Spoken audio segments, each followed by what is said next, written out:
warahmatullahi wabarakatuh dan Om Swastiastu. Perkenalkan, nama saya Kadek Dwi Karyani dengan NIM A40122073. Berikut adalah pemaparan materi dari saya untuk memenuhi tugas pembelajaran terpadu dan dosen pengampu, yaitu Ibu Dr. Andi Imrah Dewi, SPD MSN, dengan judul materi peta.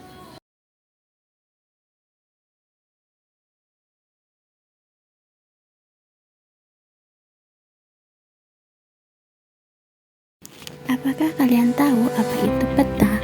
Nah, istilah peta berasal dari bahasa Inggris, yaitu map.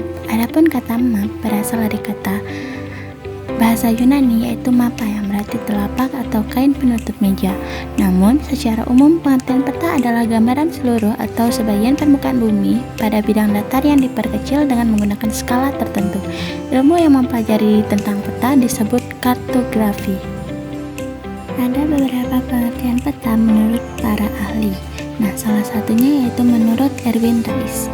Menurut Erwin Rais, peta adalah gambaran konvensional permukaan bumi yang diperkecil dengan berbagai kenampakan dan ditambah tulisan-tulisan sebagai tanda pengenal. Kemudian selanjutnya yaitu fungsi peta. Pada dasarnya, peta adalah sebuah data yang didesain untuk mampu menghasilkan sebuah informasi geografis melalui proses perorganisasian dari kolaborasi data lainnya yang berkaitan dengan bumi untuk menganalisis, memperkirakan, dan menghasilkan gambaran kartografi. Secara umum, fungsi peta yaitu yang pertama, berfungsi untuk menunjukkan posisi atau lokasi suatu tempat di permukaan bumi.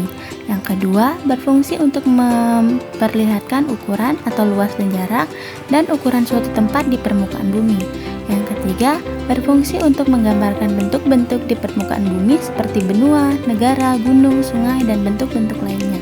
Kemudian yang keempat, berfungsi untuk membantu peneliti sebelum melakukan survei untuk mengetahui kondisi daerah yang akan diteliti. Fungsi peta yang kelima yaitu untuk menyajikan data tentang potensi suatu wilayah. Kemudian yang keenam, peta berfungsi untuk alat analisis untuk mendapatkan suatu kesimpulan. Kemudian yang ketujuh, berfungsi untuk alat menjelaskan rencana-rencana yang diajukan. Kemudian yang terakhir, yaitu peta berfungsi untuk alat mempelajari hubungan timbal balik antara fenomena-fenomena atau gejala-gejala geografi di permukaan bumi. Kemudian C, jenis-jenis peta. Yang pertama, jenis peta berdasarkan isinya. A. Peta umum. Peta umum menampilkan seluruh permukaan bumi dari segi fisik ataupun buatan manusia. Peta ini memiliki gambaran informasi secara umum. Contoh peta topografi, peta rupa bumi, peta korografi, dan lain-lain. Peta umum adalah peta yang menggambarkan kenampakan bumi, baik fenomena alam atau budaya. Kemudian ada peta khusus atau peta tematik. Peta khusus atau peta tematik menampilkan informasi kenampakan tertentu, penggunaan simbol sesuai dengan tema pada judul peta. Contoh peta penggunaan lahan, peta kepadatan penduduk, peta persebaran objek wisata, dan lain-lain. Kemudian jenis peta berdasarkan skalanya. Yang pertama ada peta kadaster. Peta kadaster adalah jenis peta yang memiliki skala antara 1:100 hingga 1:5000. Biasanya peta ini digunakan untuk menggambarkan luas tanah maupun sertifikat tanah. Kemudian B, peta skala besar. Jenis peta ini adalah peta yang memiliki skala antara 1:5000 hingga 1:250.000. Peta ini digunakan untuk menggambarkan daerah yang sempit, misalnya peta kelurahan, peta desa, peta kecamatan, dan peta kota. Kemudian C, peta skala sedang.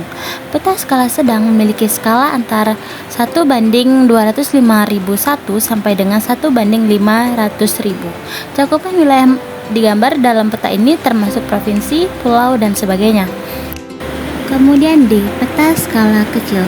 Peta jenis ini memiliki skala antara 1:500.001 sampai dengan 1:1 juta. Daerah yang digambar pun cukup luas, misalnya satu negara. Kemudian yang terakhir, peta skala geografi. Jenis peta yang terakhir ini memiliki skala yang lebih kecil dari 1:1 juta karena skalanya yang kecil. Wilayah yang termasuk ke dalam peta pun lebih luas. Peta yang memiliki skala kecil ini biasanya adalah peta benua dan peta dunia.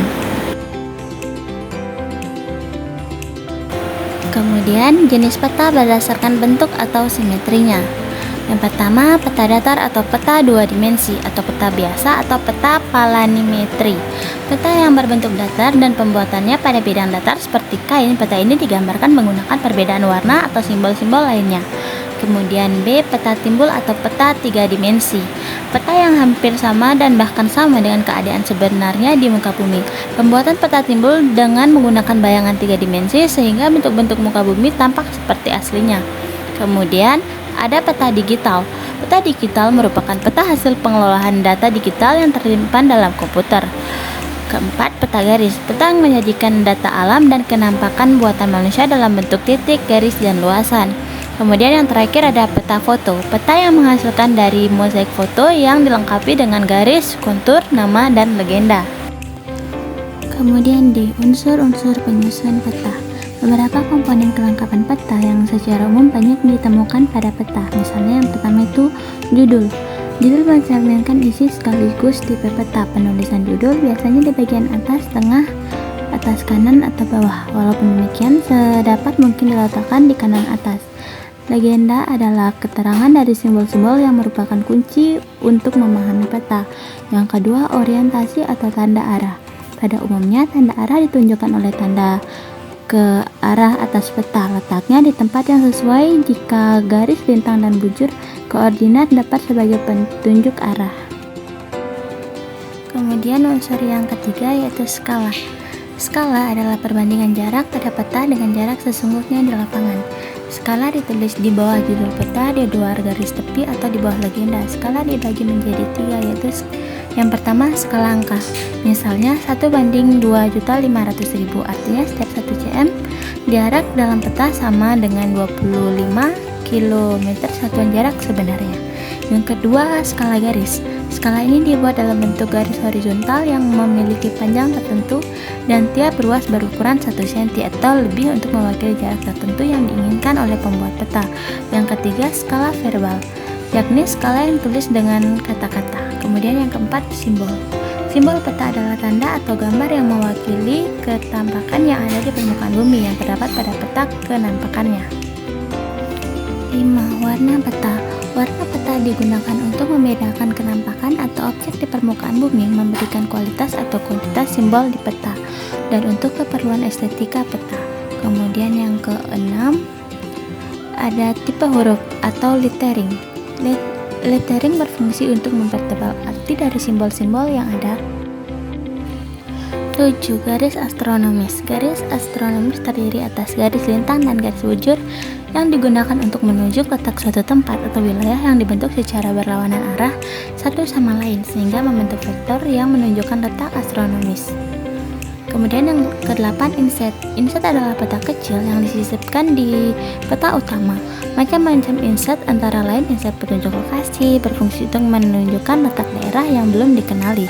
Inset penjelas berfungsi untuk memperbesar daerah yang dianggap penting.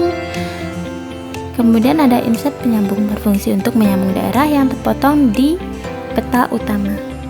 Kemudian yang ke-9 ada garis tepi peta. Garis tepi peta merupakan garis yang membatasi ruang peta dan untuk meletakkan garis astronomis secara beraturan dan benar pada peta. Kemudian yang ke-10 ada sumber dan tahun pembuatan. Sumber peta adalah referensi dari mana data peta diperoleh. Kemudian yang terakhir ada garis lintang dan garis bujur. Garis lintang adalah garis yang melintang dari arah barat ke timur atau dari arah timur ke barat. Garis bujur adalah garis yang membujur dari arah utara selatan atau selatan ke utara.